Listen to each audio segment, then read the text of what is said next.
Hello সবাইকে, আমি Moumita and welcome তোমাদের সবাইকে আমার এই ভ্লগে। তো এখানে দেখতেই পাচ্ছ আলপনা দেওয়া হচ্ছে, কারণ আমাদের পাড়ায় ছিল সেদিন খুঁটি পুজো।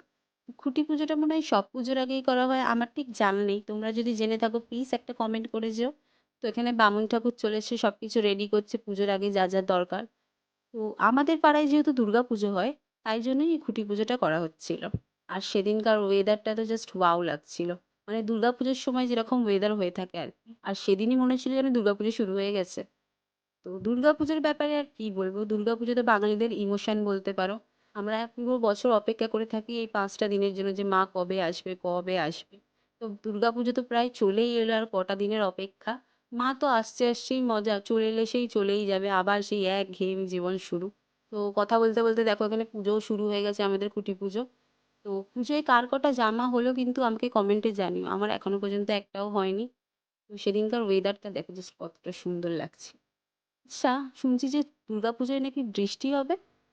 আর বৃষ্টি হোক বা ঝড়, আমরা বাঙালি বস, আমরা সব কিছুই পারি। বৃষ্টি হলেও ছাতা নিয়ে তো ঠাকুর দেখতে যাবই।